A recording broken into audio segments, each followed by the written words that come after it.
안녕하세요, 햇살입니다. 오늘은 여러분들과 함께 나눌 것들은요, 인공 감미료에 대해서요. 설탕 대신해서 사용하는 인공 감미료. 이 감미료의 탄생은 언제부터 시작이 되었고, 이 감미료는 정말 우리의 몸에 유익한 것일까요? 설탕보다 더 좋은 것일까요? 오늘 여러분들하고 이 이야기를 나눠보려고 합니다.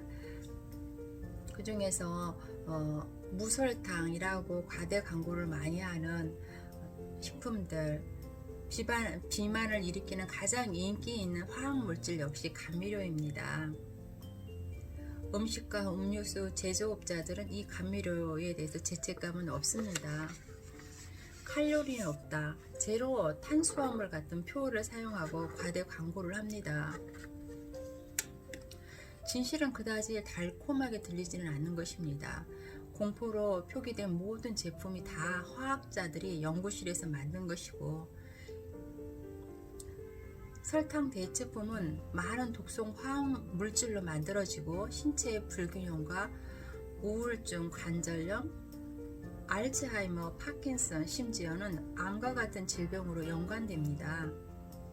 대중들이 이러한 사실을 알아도 체중에서 몇 그램을 줄이기 위해서 위험을 감수하죠. 안타깝게도 설탕 대체품이 체중 감량에 도움이 된다는 확실한 증거는 없습니다. 연구는 오히려 그 반대로 보여줍니다. 식당이나 식료품점에서 파랑이나 노랑, 분홍의 알록달록한 무지개색 패키지를 판매합니다. 가장 인기 있는 세 가지 제품을 여러분들에게 소개를 해드리려고 합니다. 첫 번째는 아스파탐입니다.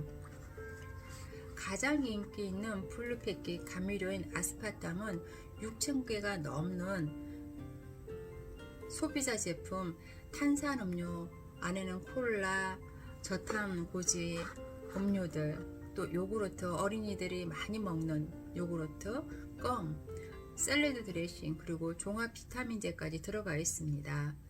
뉴트라 스튜와 이퀄에서 판매하는 아스파탐은 1965년에 세리얼 회사에서 있는 한 과학자가 처음으로 발견을 했습니다. 이 과학자는 위궤양 약을 만들던 중 실수로 아스파탐을 발견했죠. 페이지를 넘기기 위해서 손가락을 핥다가 단맛을 느꼈던 것입니다. 그의 손가락 끝에 아스파탐이 묻어 있었고 그것이 단맛을 내는 것이었습니다. 단 화학물질 덕분에 위궤양약을 판매했을 경우 벌로 드릴 수 있는 돈보다 더 많은 돈을 벌게 된 거죠. 세일은 초기 실험은 아스파탐을 많이 먹었을 때 실험용 쥐의 뇌에 종양이 생겼고 원숭이에게서는 간질 발작이 발생이 되었습니다. 다른 동물들에게서 이것은 포름 알데히드로 바뀌었습니다. 이런 위험한 부작용에도 불구하고 FDA는 아스팔탐을 1974년 건양 음식 첨가제로 허가를 했습니다.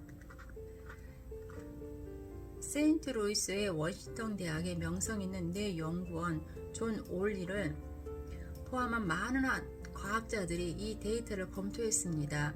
올리는 아스파탐이 쥐에게 뇌종양이 발생된다는 사실을 알고 엄청난 충격을 받았고 FDA는 공청회를 청원했습니다. 올리 박사는 쥐가 아스파라트산을 먹으면 뇌에 미세한 구멍들이 생긴다고 했다. 더 나은 음식과 약을 위한 소비자 행동단체에서도 역시 이 제품이 원숭이에게 간질을 일으키고 눈에 손상을 일으킬 가능성이 있으니 공청회를 열어 달라고 청원을 했습니다. 아스팔탐은 또한 몇몇 약한 아이들에게 페닐케톤 증후군을 유발하는 페닐아라닌과 위험한 신경독인 메탈 알코올이 포함되어 있다고 말했습니다. 그러나 1975년 FDA 한 조사관이 세로리 시험 설비를 정기 검토하던 중 다수의 위반 사항을 발견하게 되었습니다. 이 보고서는 FDA가 특별위원회 전담반을 구성해서 세율을 연구실을 검토했습니다. 1975년 12월 이 전담반은 세율의 아스팔탐 연구에 여러 가지 심각한 문제가 있다고 보고했습니다. 여러 가지 주요 시험은 너무 노골적인 결함이 있는 상태로 진행되어 아스팔탐의 안전성에 의구심이 생겼으며 세율의 형사적 책임을 물을 가능성이 제기되었습니다. 시카고의 미국 연방검사는 원숭이 발작 실험에 관해 대비 조사를 청했습니다. 이 미국 연방검사는 출소기한법을 끝나게 두고 세율의 법률사무소에 들어갔습니다. 5년이 더 지난 1980년 10월 FDA 공개조사위원회는 드디어 아스팔탐의 안전성을 평가했고 이 화학물질이 동물 실험에서 용납할 수 없는 정도의 뇌종양을 발생시킨다는 사실을 발견했습니다. 이 사실을 근거로 위원회는 아스팔탐이 식료품에 들어가면 안 된다는 판결을 내렸습니다. 이 판결은 15년간 FDA와 세율 제약회사의 규정 속임수가 밝혀진 판결이 되었습니다. 1980년 11월 공개조사위원회 판결이 있는 지 얼마 되지 않아 로널드 레이건이 대통령으로 당선되었습니다. 1981년 1월 레이건이 취임하면서 그가 참가한 영업회의에서 그의 우순위에는 아스팔탐을 그 해가 끝나기 전 승인받는 것이라고 했습니다. 그는 나서 헬 에이스 박사 FDA 의원을 임명했습니다. 헤이스는 6개월 만에 아스팔탐을 음식 재료에 승인했습니다. 그 후 2년 후 FDA는 아스팔탐을 탄산음료에 사용할 것을 승인하게 됐습니다. 이후 헤이스는 청탁을 받았다는 것으로 밝혀져 FDA를 떠나게 되고 세율의 수석 의료 자문자로 일했습니다. 1985년 대기업인 몬산토는 세율과 뉴트라 스위트 모든 권리를 사들였습니다. 세율의 변호사 로버트 사피로는 몬산토의 회장이 되었습니다. 사람들이 계속 이동해 멀미가 날 지경이죠. FDA가 아스팔탐을 탄산음료에 허가한 지 얼마 되지 않아 FDA 사무실에 인공감미료에 관한 항의서가 1만 건이 넘게 들어왔습니다. 가장 흔한 항의는 사람들이 메스꺼움, 현기증, 시력저하, 두통, 그리고 발작을 겪는다는 것이었습니다.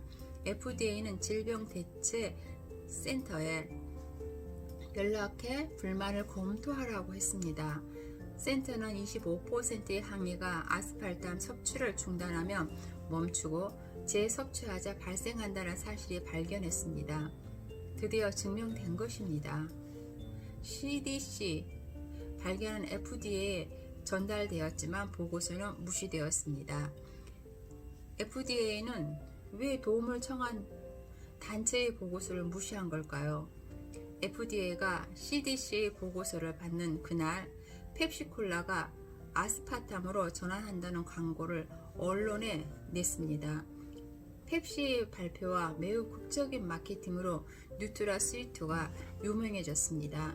1995년 그때 동물들처럼 인간의 뇌 종양이 10% 증가했고 몇 가지 양성 종양은 악성으로 변했습니다. 세율과 FDA가 부총장은 이 새로운 자료를 과소평가했으며 아스파탐이 건강에 문제가 없다고 했습니다.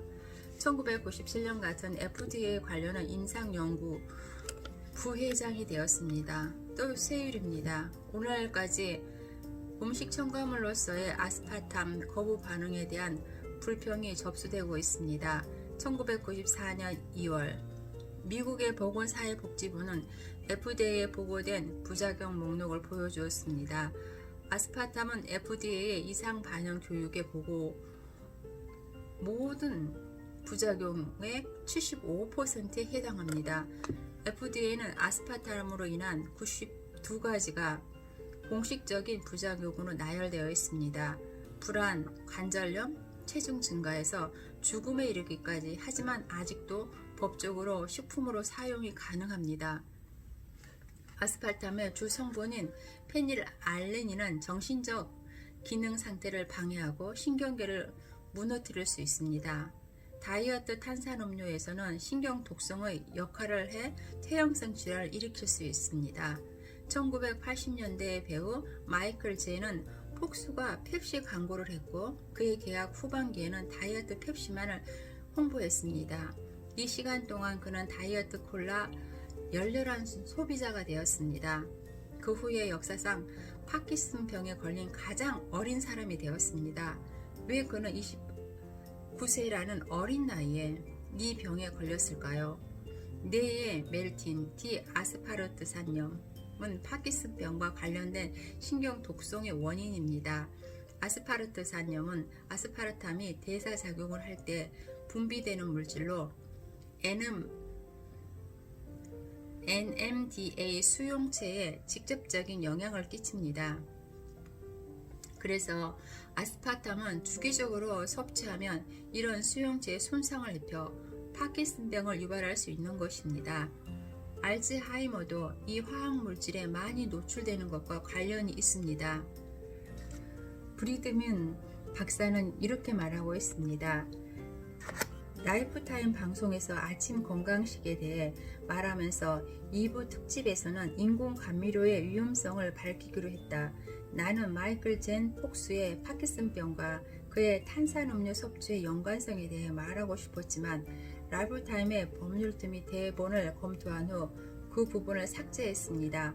그들은 불충분한 증거에 우려를 표현한 것입니다. 물론 법적인 후폭풍을 말한 것입니다. 나는 그냥 두 손 놓고 앉아 이 중요한 특집이 잘리는 것을 보고 싶지 않았습니다. 그래서 나는 전 FDA 조사관인 제임스 보웬과 아서 M. 에반켈리스타가 행하는 강제적인 연구를 포함한 다양한 증거를 통해 아스파탐이 강력한 신경 독성 물질이라는 사실을 밝혔습니다. 나는 증거 파일 6개, 아스파탐과 파킨슨병을 추가해서 아스파탐 유독성 정보센터의 마크 T. 골드에게 제출했습니다. 이 연구가 검토한 후 라이프타임의 법률팀도 받아들여 특집 방송 방영이 되었고 나는 극찬을 받았습니다. 나는 이 주제로 수백 명의 시청자들의 편지를 받게 되었습니다. 그렇습니다. 우리가 쉽게 먹는 모든 음료들이 이와 같이 우리 어린 아이들에게 주입됐을 때 아이들의 신경 독성 물질을 먹게 되고 아이들이 주위 결핍이 일어나고 파킨슨병과 뇌에 관한 여러 가지 질병들이 생긴다는 사실을 덮고 있던 부분들입니다. 특별히 아이들이 자주 먹는 탄산음료와 요구르트 정말 위험한 물질이라는 것입니다. 이렇게 감추어졌던 것들이 하나하나 올라오고 이러한 정보들이 어떠한 책이나 논문으로 올라왔을 때는 여러 단체에서 누르려고 하지만 그렇지만 진실은 덮어질 수 없는 것입니다. 또한 우리는 분명히 알 권리가 있는 것이고 좋은 것을 선택해서 먹을 수 있는 권리와 건강할 수 있는 권리가 있습니다. 저는 여러분들이 다 건강하고 행복하길 원합니다. 또한 내 가족과 내 주변에 있는 모든 사람들이 건강하고 평안하고 안전하기를 원합니다. 감사합니다. 햇살이었습니다.